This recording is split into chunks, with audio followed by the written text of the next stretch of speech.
Bonsoir, mon nom c'est Carlos Avillon. J'ai beaucoup de collègues. On essaye de fonder un canal de télévision qui se concentre dans le sujet des changements climatiques, le réchauffement de la planète. On est basé en Honduras, en Amérique centrale, et on est très concerné parce que depuis très longtemps, il y a eu un considérable déboisement de la forêt tropicale de cette région et de la région de l'Amérique centrale. Et Honduras, c'est le pays qui a le plus souffert de déforestation. Et on estimait qu'à peu près 50% c'est estimé, plusieurs études, tout simplement les observations que n'importe qui peut faire avec les photos de Google Earth et de Google Monde et dans l'Internet, il peut voir ces photos satellites, comment il y a la plupart, en tout cas en Honduras surtout, mais aussi des autres pays voisins, surtout le Guatemala, El Salvador, le Nicaragua, sont énormément touchés par la déforestation.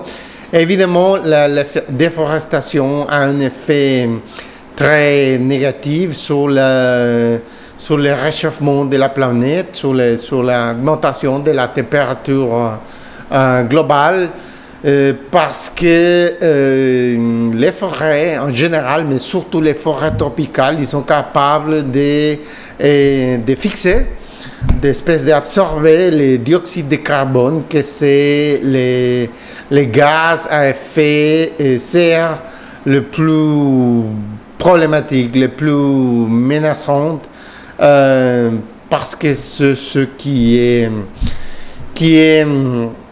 émis dans plus grande quantité à niveau mondial.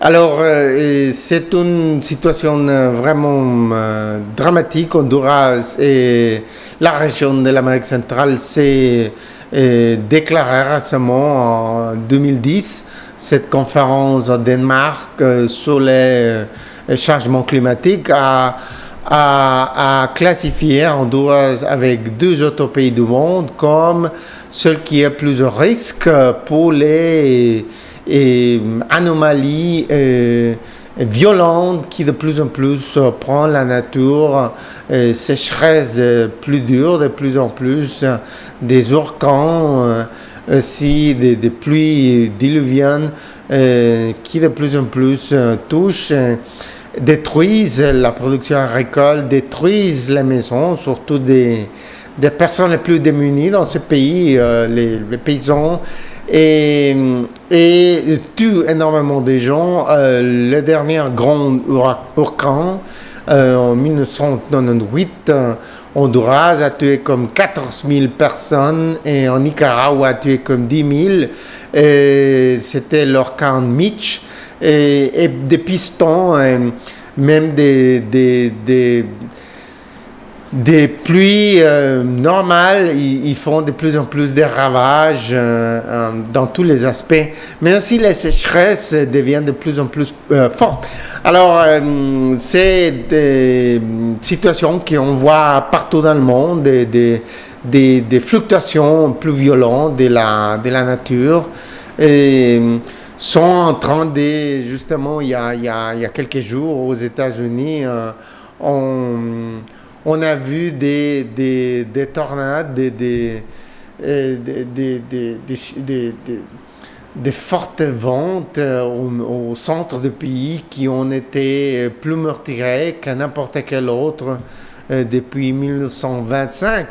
Alors, on voyait en Amérique centrale une progressive diminution. Par exemple, si on prend des statistiques comme par exemple de 1950 jusqu'à les années 80, début des années 90, on a vu une diminution progressive des quantités de morts qui, par exemple, un orcan dans l'échelle 3 ou 4, 5 tués. Mais à partir des années 90, on a vu une augmentation sur la quantité de gens. Et le normal, ça aurait été que ça aurait continué à descendre parce que c'est si bien vrai que les pays de l'Amérique centrale sont des pays pauvres, pas tous, mais en tout cas le Costa Rica et le Panama qui sont ceux qui ont le niveau de vie, la moyenne, le revenu par tête le plus élevé. Ils sont tout de même pas des pays riches, mais des pays de revenus moyens, et pas des pays du tiers-monde comme le Nicaragua, l'Honduras, le Salvador, le Guatemala, mais ils n'ont pas non plus des pays riches, des pays développés. Alors, on voit que la tendance normale pour n'importe quelle sorte de pays en voie de développement, au pays du revenu moyen, au pays développé, c'est que avec le passage du temps, on a vu une diminution de la quantité de meurtres par Orcan, par exemple. Mais on vient de voir que ça a changé la direction. Et aux États-Unis, on vient de voir ça, un pays très développé, et néanmoins a eu une quantité de morts, cette tornade, enfin, et plus fort qu'auparavant. On estime qu'elle était encore plus fort que celle de 1925. Celle de 1925 était un problème plutôt du moment dans leur histoire qui était encore un pays relativement sous-développé. Pour l'époque, il était parmi les pays les plus riches du monde, mais relatif au développement d'aujourd'hui, c'était des revenus plus bas. Et pourtant, les maisons étaient construites avec une technologie moins forte que celle d'aujourd'hui. Néanmoins, et on voit cette destruction au niveau mondial de plus en plus. Alors, où ce qu'on veut en venir, c'est qu'en Amérique latine, surtout en Amérique centrale, et ces 4 pays les plus démunis, les plus pauvres, Honduras, Nicaragua, Guatemala et El Salvador, et comme ils sont les plus pauvres, les questions de l'environnement, les questions des déboisements, des déforestations, sont des questions qui ne prennent pas la priorité dans la discussion. Mais on est intéressé à le rendre, les discussions, le sujet le plus important. Moi, j'ai fait des études pas en France, mais juste à côté, à Genève, en Suisse. J'ai passé de très longues années là. J'ai fait un diplôme, un doctorat en relations internationales à l'Université de Genève. Et j'ai fait un post-doctorat en histoire économique aussi à l'Université de Genève. Et aussi un post-doctorat en histoire économique à l'Université Ludwig Maximilian au Munich, en Allemagne.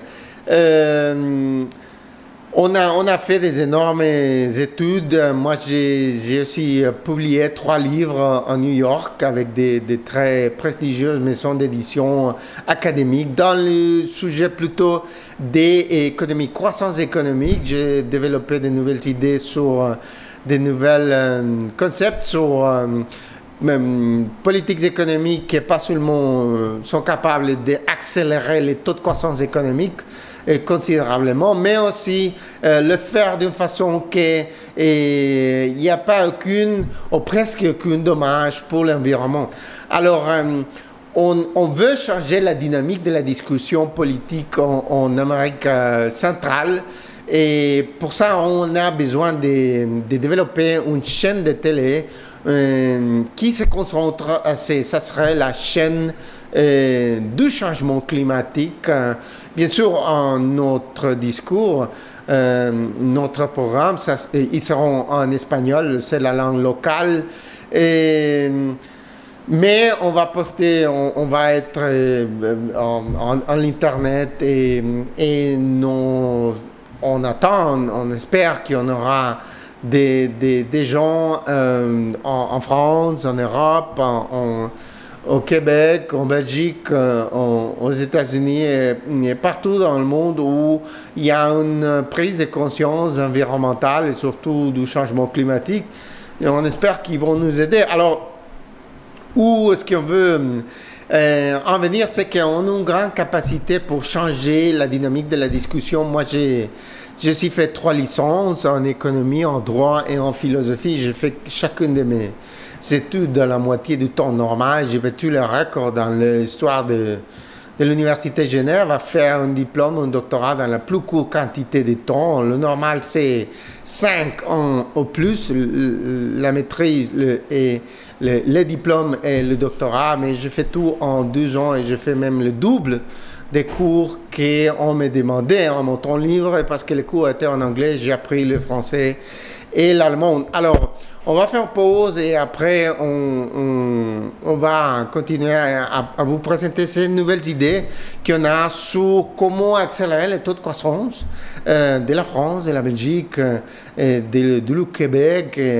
et de tous les pays de l'Europe et aussi de l'Amérique latine, et sans faire aucun dommage sans faire aucune émanation additionnelle des gaz à effet de serre et changer complètement la dynamique de tout. Alors, il faut que vous restez avec nous et on revient tout de suite. Merci.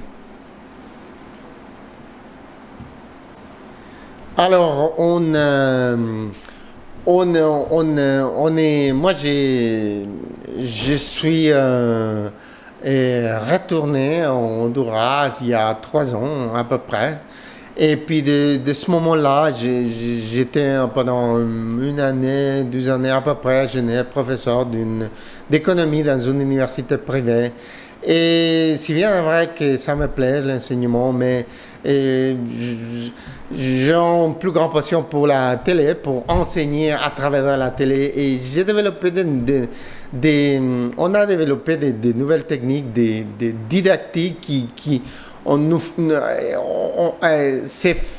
on arrive à transmettre des compliquées idées économiques, de l'environnement, scientifique en général, à une masse, à une population qui est enfin 15% de la population d'Honduras et à peu près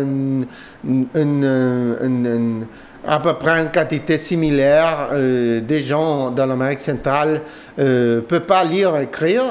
Et le pourcentage qui peut lire et écrire, c'est bien sûr beaucoup plus grand, mais il ne sait pas grand-chose que lire et écrire. Tout de même, des gens très simples qui, des fois, n'ont même pas un titre secondaire et arrivent à me comprendre parfaitement. Alors, les économistes, ils parlent dans un langage incroyablement compliqué, mais on a développé un langage et des idées plus claires pour transmettre des idées. Alors, on veut d'abord vous montrer des statistiques pour vous rendre à l'évidence que les choses sont pas... pour vous rendre à l'évidence qu'il y a une dynamique différente de regarder la chose à comme on la voit en Europe. Je suis très souvent... Bon, j'ai appris le français et l'allemand avec la télé.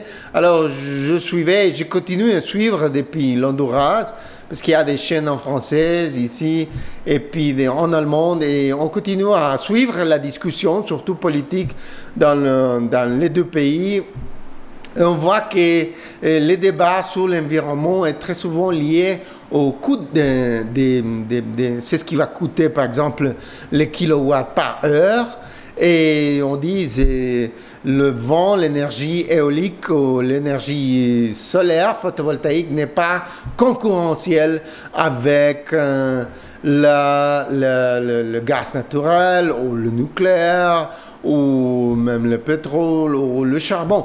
Alors, mais on veut vous montrer qu'il y a une autre vision du monde et c'est cette vision qu'on veut transmettre aussi en Honduras et convaincre au Congrès, aux politiciens, aux présidents à travers des émissions régulières en masse et de cette nouvelle perspective. Alors, d'abord, on veut vous montrer des statistiques, d'abord sur la France, et des statistiques du dernier 60 ans, des taux de croissance économique. Et vous voyez tout de suite une tendance, les statistiques, s'il vous plaît. Et voilà, vous voyez produit intérieur brut en bleu. Et tout après, on voit une moyenne annuelle de taux de croissance dans les derniers 60 ans à peu près. On voit que le taux de croissance a eu une chute, une progressive descente systématique depuis après les années 60. Les années 50 et 60 étaient les deux meilleures décennies dans toute l'histoire de la France. Et après, on voit en descente, etc., etc. J'ai écouté en Suisse des économistes français qui disaient que c'était insoutenable à long terme la situation des années 60 et 80 parce que c'était une question de reconstruction de la guerre. La vérité, c'est que la France n'était pas énormément détruite pendant la Deuxième Guerre mondiale. L'Angleterre, la Grande-Bretagne a été beaucoup plus bombardée, beaucoup plus détruite. Et tout de même, la Grande-Bretagne n'a jamais eu de taux de croissance, même pas comparables. C'était 3% annuel, ce que la Grande-Bretagne a eu dans les années 80 et dans les années 50 et 60. Alors, ça nous dit tout de suite que ce n'était pas cet argument, ce n'était pas valable, ce n'était pas une question de reconstruction parce que la Suisse et la Suède, qui n'ont pas été touchés du tout par la guerre parce qu'ils étaient neutres et les Allemands, les nazis ont respecté cette neutralité. Tout de même, ils ont eu des taux de croissance de 5% annuels pendant 6% même, dans cette période de 20 ans. Alors, ça n'a rien à voir avec ça, c'est une autre chose. Mais on voit cette progressive désaccélération et descente dans les taux de croissance. Et bon, un pays comme la France, s'il bien est vrai qu'il y a un taux de natalité très bas, il a tout de même un besoin d'un taux de croissance comme des 3% à long terme. Ça veut dire une décennie et continuer comme ça, ce taux de croissance, pour que les chômages et les sous-emplois n'augmentent. Autrement, il y a des problèmes et la France a des graves problèmes de deux choses, chômage et sous-emploi. Alors, il y a les adversaires d'investir dans de nouvelles technologies comme la aéolique ou la photovoltaïque. Et leur argument, c'est que c'est trop cher, c'est pas concurrentiel. Et ils disent, dans la mesure qu'on a investi plus dans l'environnement, dans l'ensemble, et pas seulement sur des nouvelles énergies renouvelables, et on a vu une descente de taux de croissance. Et comme par exemple, c'est la droite très souvent qui fait le plus l'accent sur les taux de croissance, sur les questions des coûts, des productions de l'énergie, par exemple, de l'électricité. Alors, la droite a eu des meilleurs taux de croissance que la gauche, en France et partout dans le monde, au cours des décennies. Et bien évidemment, les populations ont plus de confiance en matière économique sur la droite.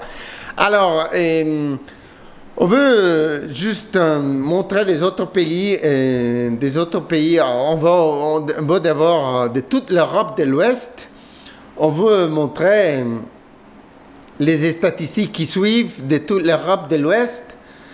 Et voilà. Et on voit qu'il y a eu la même tendance, presque tous les pays, sans exception, ont vu cette tendance des décélérations des taux de croissance, des descentes, chaque fois de plus en plus lents. Et si ça aurait été descendu de 10 à 9, à 8, et maintenant ça serait que 4, 3 même, ça serait tout de même bien, mais c'est plus le cas. Alors, à nouveau, en général, tous les pays de l'Europe, des unes moins que des autres, bien sûr. On a vu, par exemple, l'Allemagne, les pays scandinaviens, on investit comme proportion des produits intérieurs bruts, le total de l'économie, ils ont investi un pourcentage plus grand dans l'environnement, dans ces questions comme leader mondial dans l'énergie éolique, c'est la Danemark.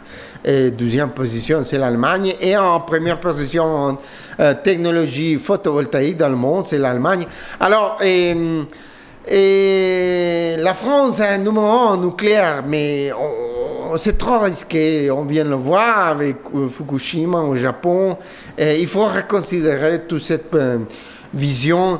Alors, on ne veut pas vous dire à la France, à n'importe quel pays, qu'est-ce qui est le mieux pour eux, mais on veut juste vous présenter ces nouvelles idées. Alors, on dirait que dans l'Europe, dans la mesure qu'on a plus investi du total de l'économie dans l'environnement, les taux de croissance, on a cette tendance et c'est pour ça qu'il y a tellement de résistance. Aux États-Unis, on connaît mieux que n'importe où, même des présidents démocrates comme Bill Clinton ou Barack Obama n'arrivent pas à signer ces protocoles de Kyoto parce que alors, on descend encore plus, On voit le Japon presque le même phénomène. Ça décélère, ça diminue de plus en plus cette taux de croissance. Le Japon est avec l'Allemagne, leader à la tête dans le monde en technologie solaire. Et on voit ce phénomène, c'est incroyable quand on pense au Japon qui a eu des taux de croissance de 10% les années 50-60 et maintenant on voit mais presque zéro, c'est la stagnation constante. Mais dans les dernières 20 ans, surtout les dernières 10. Alors on ne peut pas continuer comme ça, on descend. Et les États-Unis, on voit, c'est pas aussi prononcé, ils n'ont jamais eu des taux de croissance aussi forts dans les années 50-60, comme les pays européens et le Japon, mais tout de même, ils avaient presque une constante descente dans leur temps. Et on voit ces résistances énormes jusqu'au point de nier tous les changements climatiques, toutes les questions de réchauffement. La droite américaine nie le réchauffement de la planète. Mais on vient de voir, il y a quelques... on voit la Chine. Et là, c'est là où on nous montre qu'il y a un autre monde. La Chine, c'est encore un pays du tiers-monde. C'est encore un pays avec un revenu par tête de juste $7 000, plus ou moins, et pour l'année 2010, pendant que la France a 33 000, et puis la plupart des pays de l'Europe de l'Ouest ont des niveaux de développement similaires, des zones un peu plus bas, des zones un peu plus haut. Mais tout de même, ce qu'on voit, c'est que la Chine, au début, voulait rien investir sur l'environnement et surtout sur les combats, sur la diminution des gaz à effet de serre. Mais dans les dernières 10 années, ils ont fait des investissements énormes et ça a augmenté comme proportion du produit national, donc produit intérieur brut, dans des quantités énormes. Et tout de même, le taux de croissance n'a presque pas souffert aucune chute, aucune diminution. Pour l'année 2010, la Chine a dépensé plus dans de l'énergie stricte, complètement renouvelable, comme l'éolique et la photovoltaïque, que les États-Unis, en prenant la première position au niveau mondial. C'est vrai qu'ils ont devenu le plus grand pollueur de gaz à effet de serre dans le monde, de dioxyde de carbone, de méthane. Mais on retourne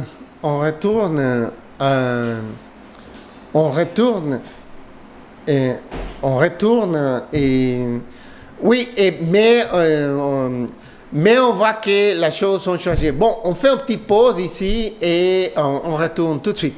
Alors, on est de retour et on parlait justement de la Chine.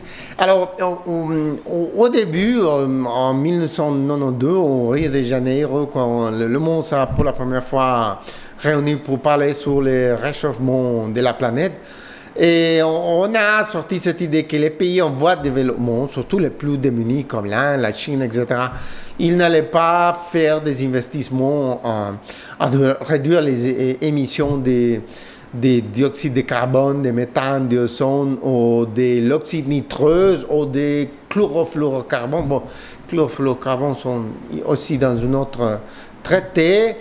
Mais disons, ces quatre principaux gaz à effet de serre, parce que ces pays, ça allait freiner, ça allait stopper leur croissance économique. Et bien sûr, la priorité, c'était surmonter la pauvreté.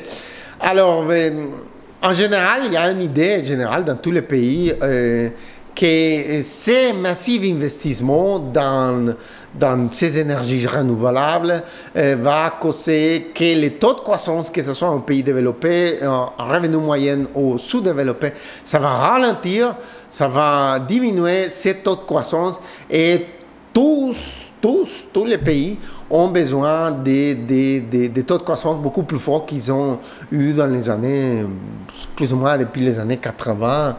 La plupart des pays, presque tous les pays développés et presque tout le temps les pays en voie de développement n'ont des taux de croissance qui suffisent pour leur satisfaire leurs besoins.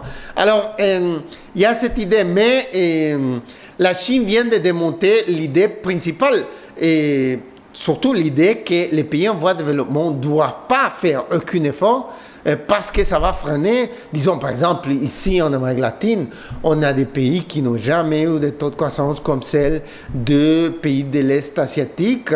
Les pays de l'Amérique centrale n'ont jamais eu de taux de croissance comme par exemple la France dans les années 50, 60 ou l'Allemagne dans les années 50 qui était 8% annuel. Alors, c'est 3%, par exemple, l'Honduras, l'Amérique centrale, presque toute l'Amérique latine dans les dernières 30 ans. Alors, c'est vraiment lent. Ces pays ont besoin d'à peu près 8% d'une façon constante pour vraiment rapidement, relativement rapidement, surmonter le problème de chômage, sous-emploi et pauvreté. Alors, la Chine vient de montrer que c'est possible d'avoir des taux de croissance très rapide, super, hyper rapide même, d'une façon soutenue, en faisant des massifs investissements dans, par exemple, l'énergie éolique et l'énergie solaire, l'énergie photovoltaïque. Alors, la Chine, en étant aussi immense en population et en taille géographique, et ça, c'est un vrai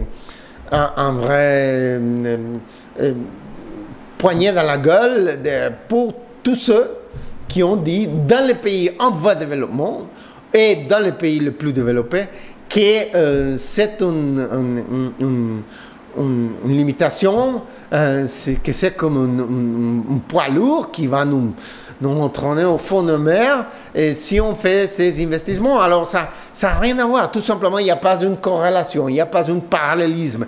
On montre que les données montrent que ce n'est pas le cas, mais pour les pays, pour la France, pour le Canada, la Belgique, la Suisse en général, la Suisse romande, que c'est la région de la Suisse, c'est moins développé que la région suisse alémanique, on voit que c'est pas du tout quelque chose de négatif. On peut obtenir les meilleurs du possible du monde, mais quelqu'un dit, mais ces pays, vous parlez de la Chine est un pays de tiers-monde, ça n'applique pas, hein, ces histoires de que ça n'applique pas. La science, c'est toujours universel. Quand Alexander Fleming en 1928 a inventé la pénicilline, ces expériments ont été sur des Britanniques, mais surtout a fonctionné sur des Français et des Arabes et des Africains et des Chinois. C'est la beauté de la science. Quand elle est vraiment la science, ça fonctionne pour tout le monde. Et la télévision, on a découvert aussi du Britannique en 1925. Ben voilà, ça fonctionne aussi bien ici en Honduras, ou même des télés qui ont fait, par exemple au Mexique, il y a au Mexique maintenant, c'est de la production là, juste aux frontières avec les États-Unis, c'est une des plus grandes du monde. Alors, il fonctionne aussi bien fait par des Mexicains ou des Chinoises ou qui que ce soit. Et on le voit aussi bien. La science est science. Et quand c'est science, c'est universel. Alors, mais on a des autres statistiques qui montrent que des pays très développés, comme les pays de l'Europe de l'Ouest, peuvent atteindre, en général, tous les pays de l'Europe, peuvent atteindre des taux de croissance forts. Et en faisant des efforts beaucoup plus grands, beaucoup plus forts, beaucoup plus marqués sur la protection de l'environnement et surtout sur la diminution et même élimination des gaz à effet de serre. Alors, on va vous montrer des autres statistiques qui montre cette idée encore plus claire. Alors, regardez ces statistiques, produit intérieur brut par tête de 2010, et on voit la France en 33 000. D'une façon générale, un pays devient un pays développé, des pays riches, à partir de 20 000 dollars américains. Ce sont des dollars américains. Et par cette définition, tous les pays de l'Europe de l'Ouest, et même le Portugal, l'Espagne, la Grèce, le Malta, tous ceux ont plus de 20 000. Alors, le Japon 34, l'Allemagne, excusez-moi, on a dû écrire l'Allemagne là, les États-Unis, et on voit Singapour à 57 000. Regardez Honduras, c'est le pays le troisième le plus pauvre de tous les continents américains, après l'Haïti et le Nicaragua. Et on voit cette immense différence en plus ou moins revenu par tête. C'est la quantité d'argent qu'en moyenne, chaque Français, chaque Japonais, chaque Allemand, chaque Américain, chaque Hondurien, chaque Singapourien ont eu pendant toute l'année. Alors, toute l'année, en moyenne, c'est une moyenne, évidemment, il y a des grandes différences entre la population, mais c'est une moyenne. Et on regarde que le Singapour est beaucoup plus développé, beaucoup plus riche que tous les autres pays avant, et que ce soit européenne, américaine ou asiatique. Et le Singapour a fait des énormes efforts depuis longtemps, même avant qu'on parle des changements climatiques, parce que le Singapour, pour avoir une idée, en Allemagne, en France, en des pays comme ça, et la quantité de personnes, on revient dans le studio, et la quantité de personnes par kilomètre carré, c'est 200, 250, 300, ça dépend à peu près. Ça dépend de quel pays européen on parle, mais plus ou moins quelque part. En Honduras, on a beaucoup de terres, on a à peu près 60 personnes par kilomètre carré. Aux États-Unis, il n'y a que 30, ils ont encore plus de terres. Mais au Singapour, c'est 7 000 personnes par kilomètre carré. Et bien évidemment, ils ont été forcés par la force des choses à faire depuis très longtemps des énormes efforts pour ne pas polluer leur petite île de juste 700 km². Et ils ont réussi à avoir, en fait, Singapour, la ville, c'est la ville la plus propre du monde. Et on arrive à respirer. C'est pas du tout quelque chose pollué comme la Chine, comme Pékin, comme Shanghai, du tout. Et on respire de l'air, on ne peut pas dire pur, mais enfin, un peu une ville comme ça, on dirait que pur. C'est ce qui nous montre qu'un pays peut faire des dépenses encore plus grandes qu'en proportion au produit national brut que celles que les pays européens ont fait jusqu'à maintenant, parce que le Singapour a fait des dépenses plus grandes, et tout de même avoir des taux de croissance impressionnants, parce que systématiquement, depuis les années 60, le Singapour a eu des taux de croissance beaucoup plus rapides que tous les pays européens, que ce soit de l'Est ou de l'Ouest. Et on voit à ce niveau, ils ont zéro chômage depuis les années 70. Zéro chômage systématiquement. C'est une situation que la France a seulement expérimenté une fois dans la vie, c'était dans les années 60. C'est pour ça qu'ils ont importé, la France a importé tellement des ouvriers maghrébins. Mais le Singapour, c'est permanent. Personne n'a jamais peur du chômage ou des sous-emplois.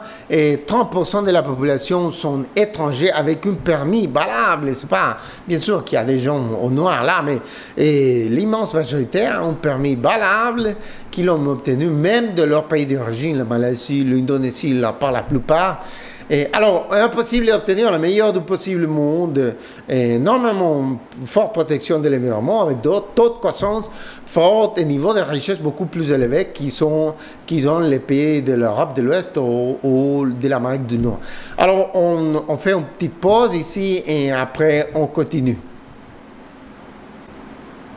Alors, on est de retour et on parlait justement de cette question. Les choses sont pas blanc-noir. Moi, j'ai pas jamais pris une position quand j'étais adolescent. Oui, mais pas plus maintenant, depuis longtemps. J'ai vu que la droite et la gauche n'arrivent pas à présenter des corrélations statistiques. Les statistiques de presque n'importe quel pays du monde, ils font pas parallèle avec les thèses des deux. Et néanmoins, ce sont des idées que les deux qui circulent dans le monde, partout dans le monde, et on essaye de transmettre un message strictement scientifique que la science demande des corrélations constantes, des relations cause-effet.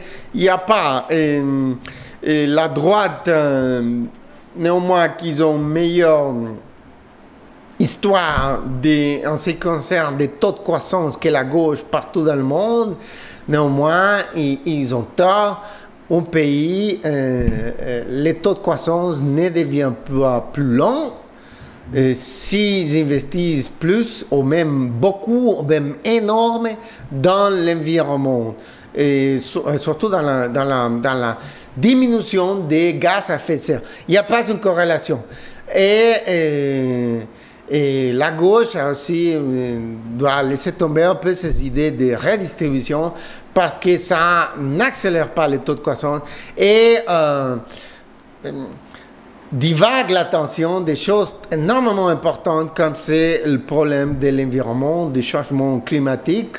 Que c'est une chose qui menace l'humanité d'une façon et que même la Première et la Deuxième Guerre mondiale l'a pas menacé de cette façon si massive et globale. Alors, on a besoin d'être plus discipliné.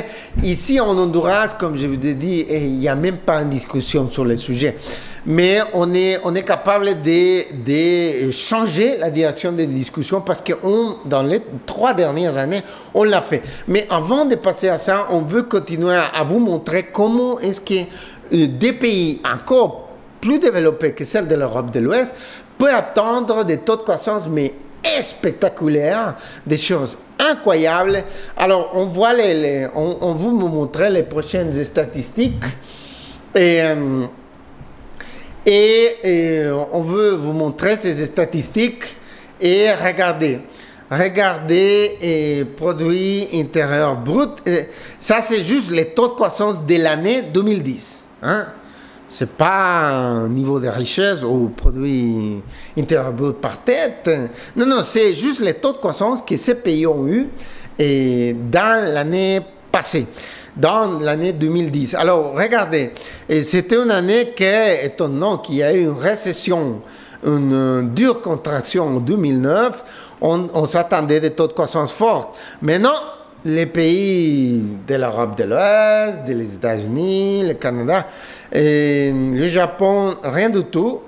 On parle de l'Allemagne comme la locomotive, mais ce sont des taux de croissance faibles. et il ne compense pas le négatif 5, par exemple, que l'Allemagne a eu en 2009.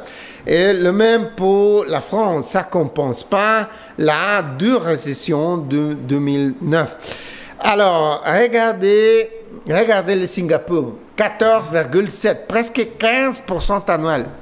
Singapour a tombé dans une récession en 2009, hein, mais aucune Singapourienne est tombée au chômage parce qu'ils ont tout simplement renvoyé chez eux quelques Malaisiens et Indonésiens qui avaient des postes de travail là et que les aussi enfermaient, et puis ces postes en étaient pour des Singapouriens. Alors les Singapouriens, ils n'ont souffert rien du tout, cette négative 3 que le Singapour a souffert, cette contraction de 3% du produit intérieur brut en 2009. Alors, mais aux années suivantes, il a récupéré complètement, et la moyenne de ces 2 années, c'est impressionnant.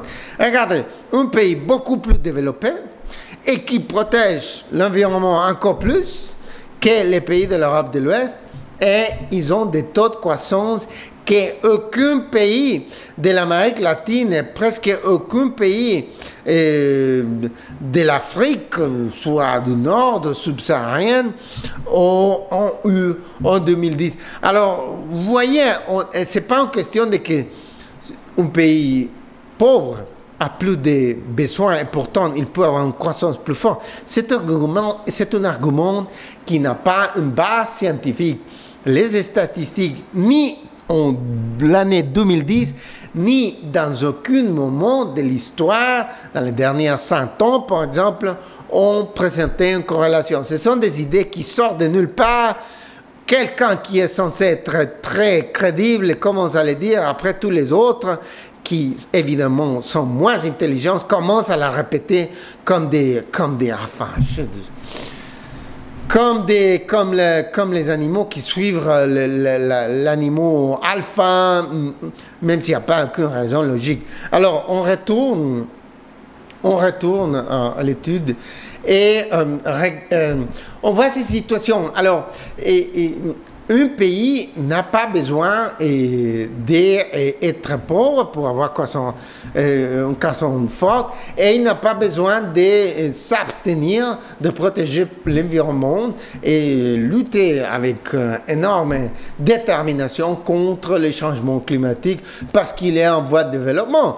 Et comme Honduras, comme le Nicaragua, comme le Guatemala, comme le Salvador, et aussi jusqu'à un certain point aussi le Costa Rica et le Panama en Amérique centrale. Et les gens en France, ils connaissent mieux la géographie qu'aux États-Unis, mais non, moi, j'étais en France, Singapour, à faire des recherches justement sur la performance économique de ces pays. Et là, personne ne savait où, enfin, les personnes des douanes à l'aéroport de Changi en Singapour, personne ne savait où se trouvait l'Honduras. Et ils se croyaient qu'ils étaient un passeport faux parce qu'ils n'identifiaient même pas le pays, quoi. Alors, c'était bête, un raisonnement bête, parce que si quelqu'un fait un passeport faux, pourquoi pas le faire de la France, de la Suisse, de l'Allemagne? Il ne va pas s'inventer un pays. Hein.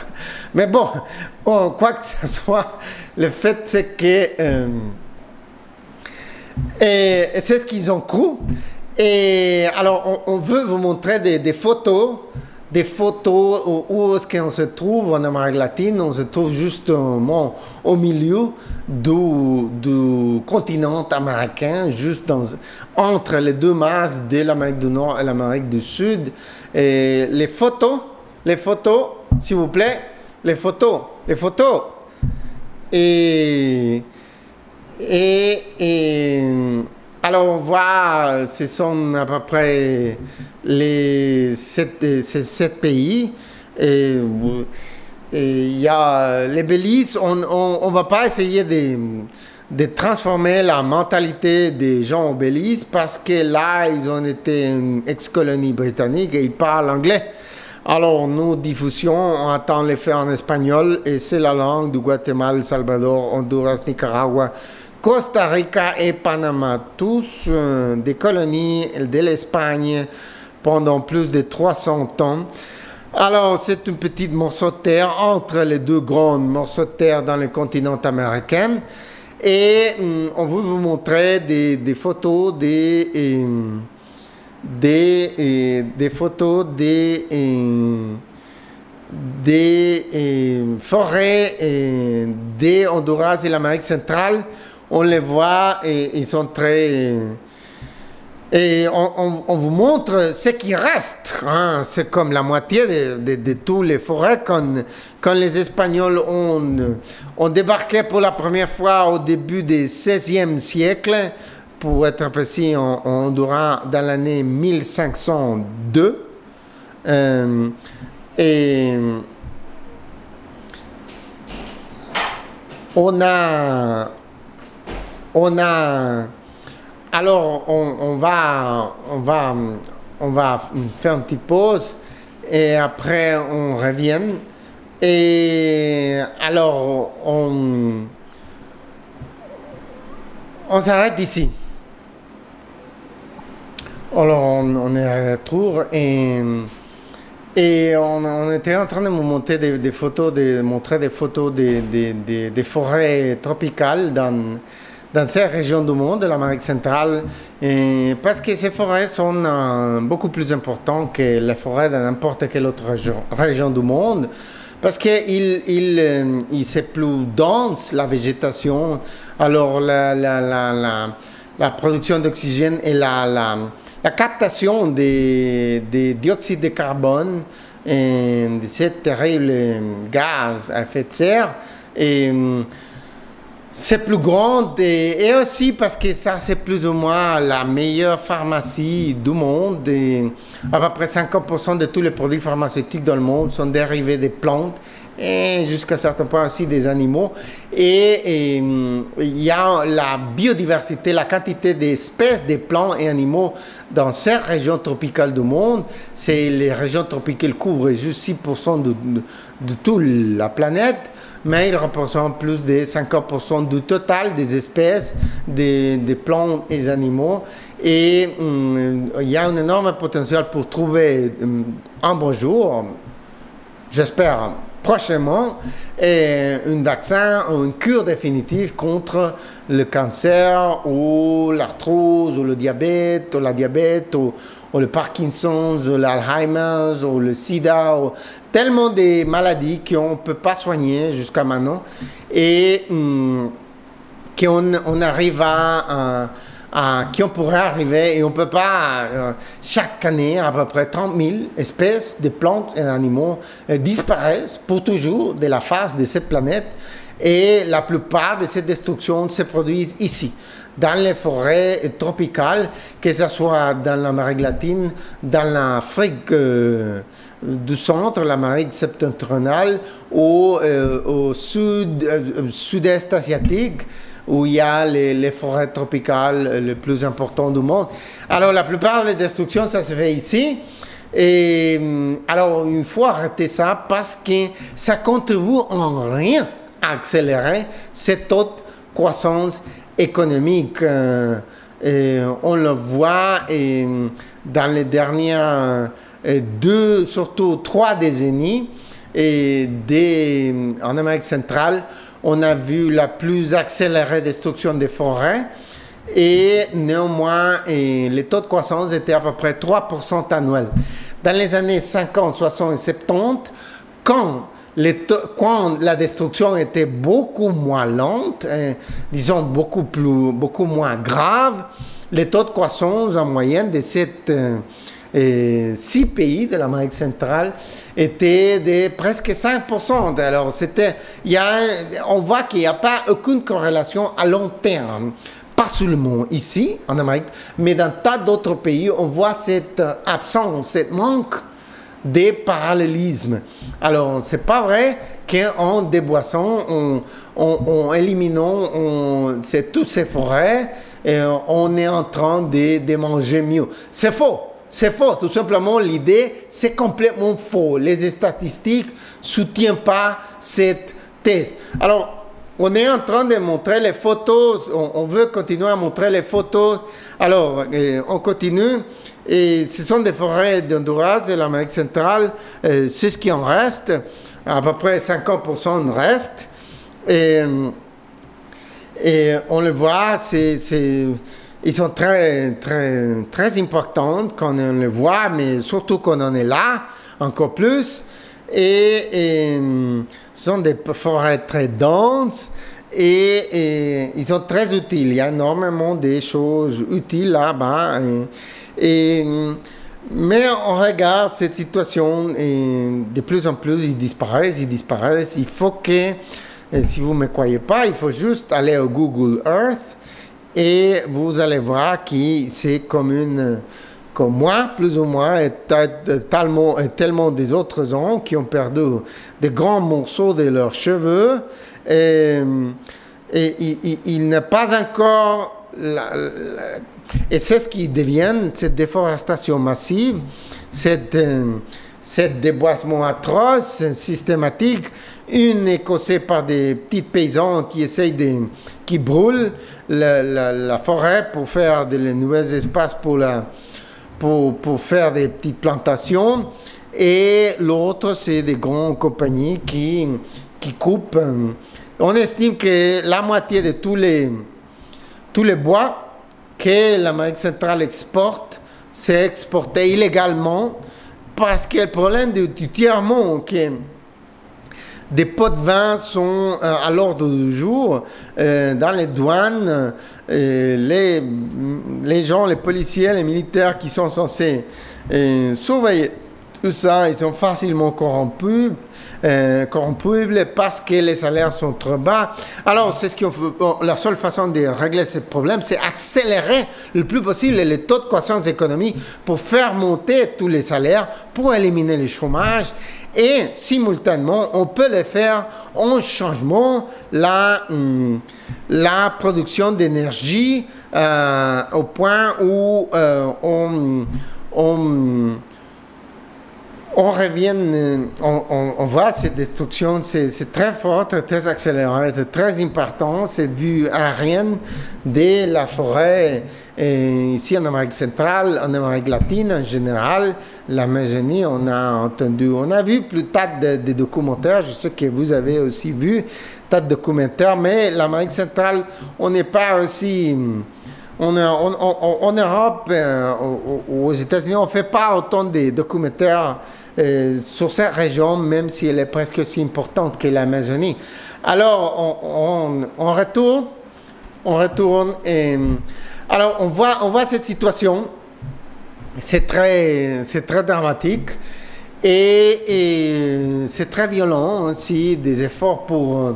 diminuer, ont été trouvés. Il y a des journalistes, plusieurs, qui ont été assassinés par des... Honduras a eu en 2010 le taux d'homicide des journalistes par tête le plus élevé dans le monde. Et le Mexique, c'était pas le plus élevé. Il y a eu une quantité plus grande au Mexique parce qu'ils ont une population de 112 millions d'habitants. Mais ici, en Honduras, il y a 8 millions. Et par tête, il y a eu beaucoup plus. Hein. C'était aussi lié à des autres questions. Il y a eu un coup d'État en 2009. Et bien sûr, ça... Mais... on a tué plusieurs journalistes parce qu'ils dénonçaient le déboisement de la terre. Alors, on veut attaquer ce problème et on veut transformer la mentalité des Honduriens et des gens, de toute la population, de 40 millions d'habitants de l'Amérique centrale. Et parce que cette région, bientôt, ça va être complètement déboissé. La déforestation va laisser presque aucune. Ça va bientôt avoir l'équivalent de la tête de, je sais pas, de François Mitterrand, par exemple, presque complètement chaud. Alors, bientôt, on va voir une situation comme ça. Et ça va avoir contribué à rien aux pauvres de ces pays. Ça va pas du tout diminuer comme il n'a pas fait jusqu'à maintenant, à diminuer la pauvreté ou le chômage dans ces pays, n'a rien à voir. Et justement, c'est ce qu'on veut, on veut faire convaincre. Alors, la question c'est, par exemple, si cette année, 2011, on a vu le début des premières automobiles qui peut fonctionner avec des batteries électriques à 100%. La France va surtout sortir une nouvelle, avec l'Israël, une nouvelle voiture et complètement électrique, une nouvelle façon d'attaquer. Je crois que c'est la Renault qui va faire ça.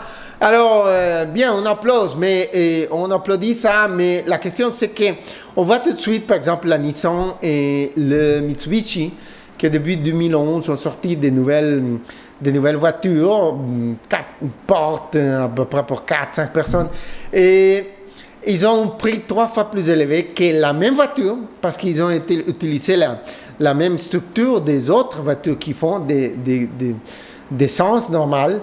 Ils ont un prix 3 fois normal. Quand une technologie c'est nouvelle, les coûts de production sont beaucoup plus élevés pour tous les dépenses qu'on fait en recherche et développement. Mais ce n'est pas la question. La question, c'est que même dans un pays développé, ça fait réfléchir 2 fois. Même à la classe moyenne, si on veut acheter un truc comme ça qui a 3 fois plus, qui est 3 fois plus cher qu'une voiture d'essence. Encore plus, ça fait réfléchir encore plus dans un pays en voie de développement pauvre comme celle de l'Amérique centrale, comme ceux de l'Amérique centrale. Alors, pour qu'on puisse substituer toute une nation, la flotte véhiculaire, la flotte d'automobiles, des camions, etc., et on peut le faire, on sait que la technologie existe déjà, mais si on fait monter les taux de croissance le plus possible pour atteindre les données de la Chine, de Singapour et des tas d'autres pays, je ne veux pas vous ennuyer ici avec tas d'autres pays, mais juste pour dire une chose, il y a des pays en voie de développement, comme la Guinée équatoriale, dans les derniers 20 ans, elle a eu un taux de croissance encore plus rapide que celle de la Chine, même si en 1990, par exemple, 89, pour dire une chose, était parmi les pays les plus pauvres de l'Afrique.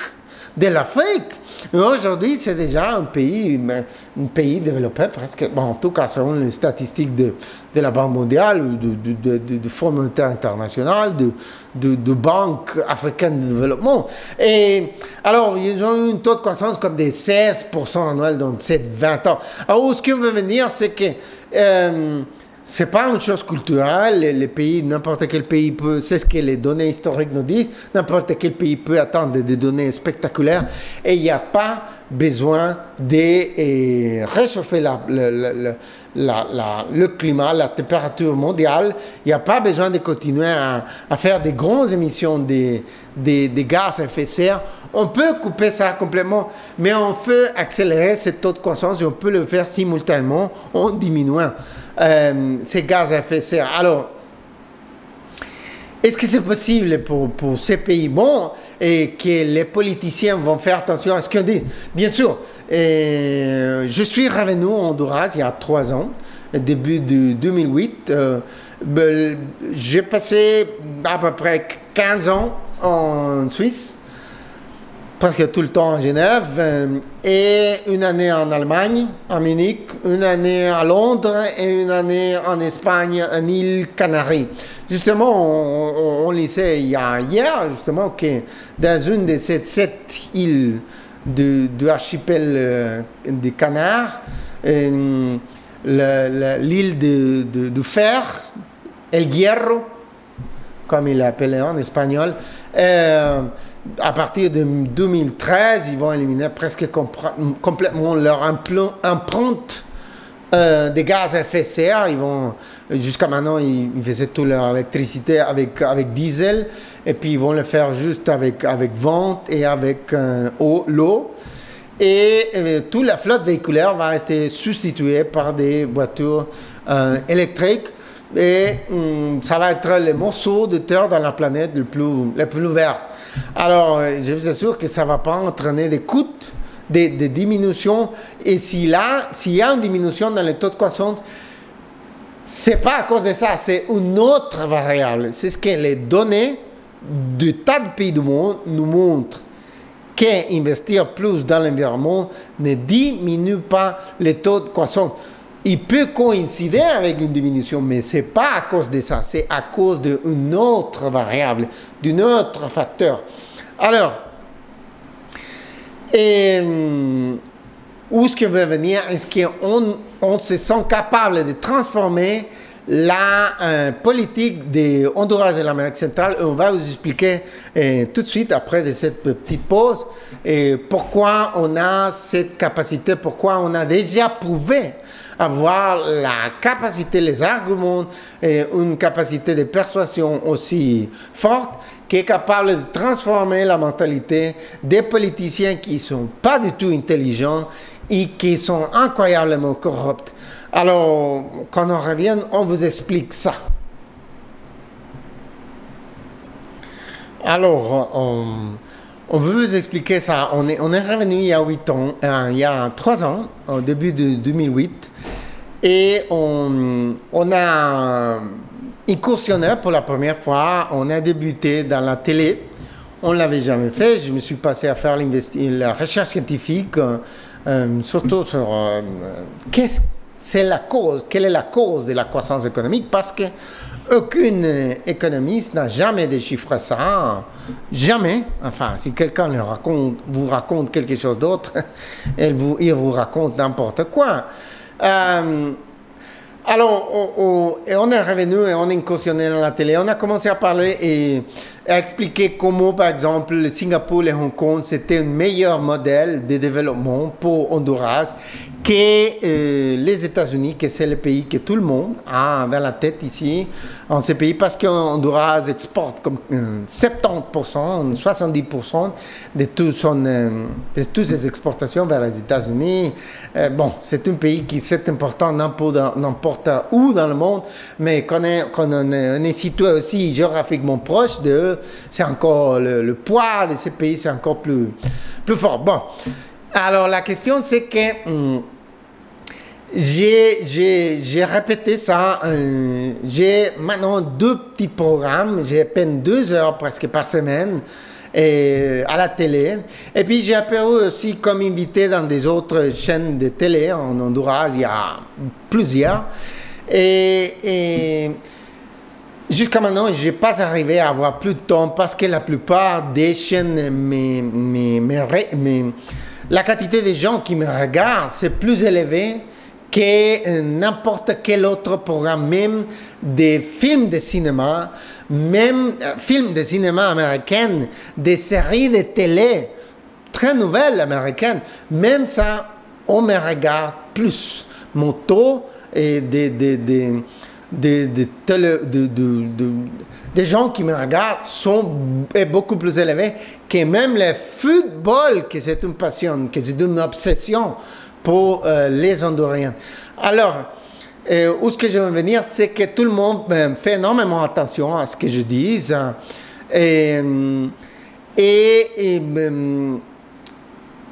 J'ai répété sans arrêt que le meilleur modèle à suivre, c'était Singapour et Hong Kong, et pas les États-Unis.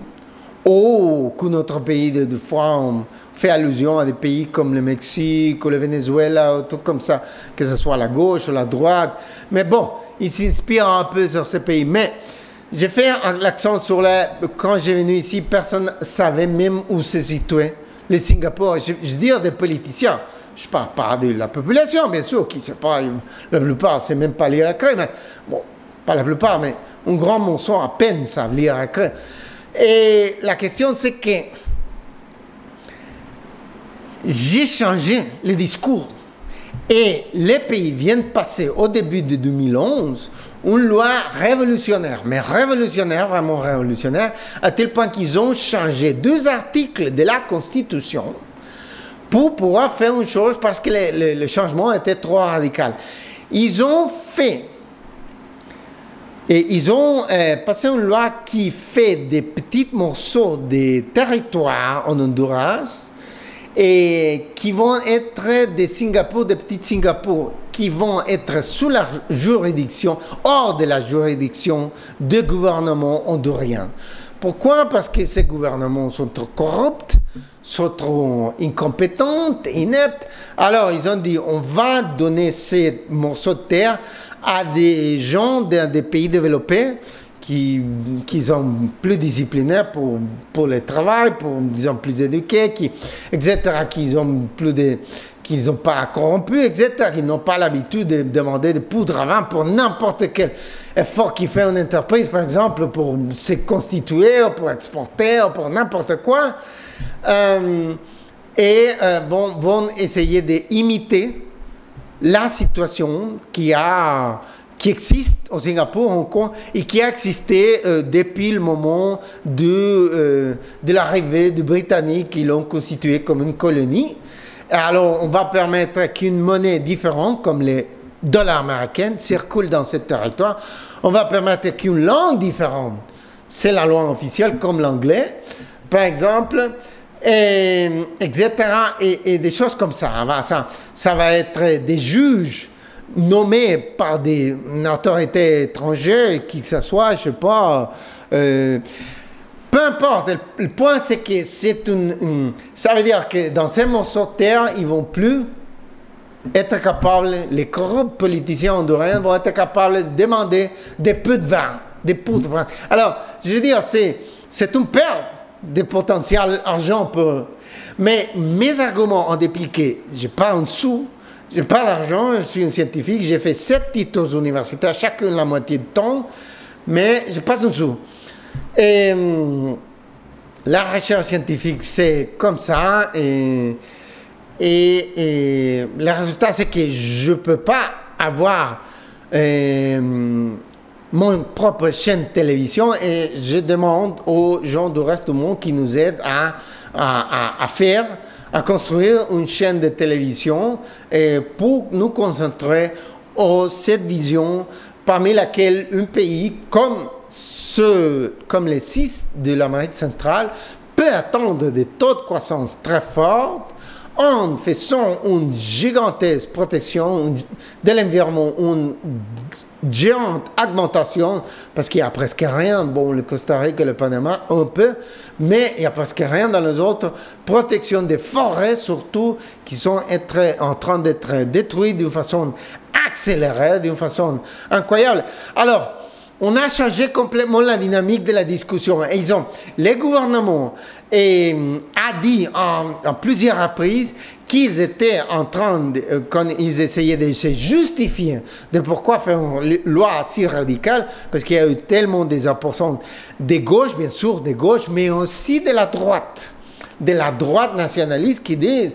comment est-ce qu'on va donner un morceau de territoire à des étrangers, mais vous êtes fous, qu'il n'y a pas d'honneur national, blablabla, des trucs comme ça. Alors, le gouvernement a utilisé mes arguments pour dire, écoutez, notre but fondamental, ça devrait être le but de tout Hondurien, de tout gouvernement, faire sortir le pays de la pauvreté, du chômage. Alors, Singapour et Hong Kong l'ont fait sans aucune ressource naturelle. Et Honduras a plein de ressources naturelles et ils n'avaient absolument aucune, au point qu'ils n'ont même pas une agriculture. Et tout de même, ils mangent très bien, ils vivent très bien, ils ont un taux de criminalité le plus bas du monde, beaucoup plus bas que n'importe quel pays européen. Et alors, c'est vraiment un modèle à suivre. Alors, on va faire cette situation extrême parce que on n'arrive pas à s'en sortir. Mais pas tout le monde ça. Depuis mon arrivée, quand je suis arrivé, 70% de l'électricité en Honduras s'est fait avec des carburants, avec du pétrole. Alors, c'est énormément endommageant pour l'environnement, ça cause dioxyde de carbone, des grandes émissions de dioxyde de carbone. Et la seule idée qu'ils avaient dans la tête, c'est de faire de plus des reprises hydroélectriques. Et j'ai introduit l'idée que dans un pays tropical, comme les reprises hydroélectriques qu'on a déjà, ils produisent trop de méthane, parce que quand on couvre cette végétation avec de l'eau, il meurt, et cette poudrition, cette plante morte produisent des méthanes et le méthane est 20 fois plus, ça contribue 20 fois plus à réchauffer l'atmosphère de la Terre que le dioxyde de carbone mesuré dans une période de 100 ans à peu près. Bon, alors la question c'est que il faut changer et ils viennent de passer une loi aussi qu'il essaye de changer la quantité, que ça soit une minorité, ce qui est produit par carburant, et que ça soit une majorité par represse hydroélectrique. Et plusieurs de ces projets sont plus de faire une grande espèce de sarcophage et puis le couvrir d'eau pour après bouger les turbines et pourtant de faire des émissions de méthane. Et c'est d'une autre façon qui fait pas des émissions de méthane.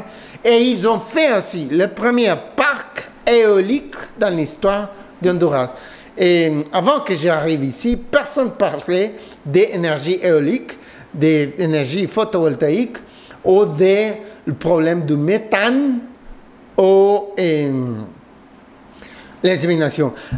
Alors, on arrive jusqu'ici, on n'a pas eu assez de temps, on va essayer de poster des autres vidéos plus tard, mais dans les conditions actuelles, on a énormément de limitations et on espère que quelqu'un, on va nous aider à faire, parce que la télévision a un pouvoir énorme et j'ai déjà montré avec très peu de ressources que je peux changer la vision du monde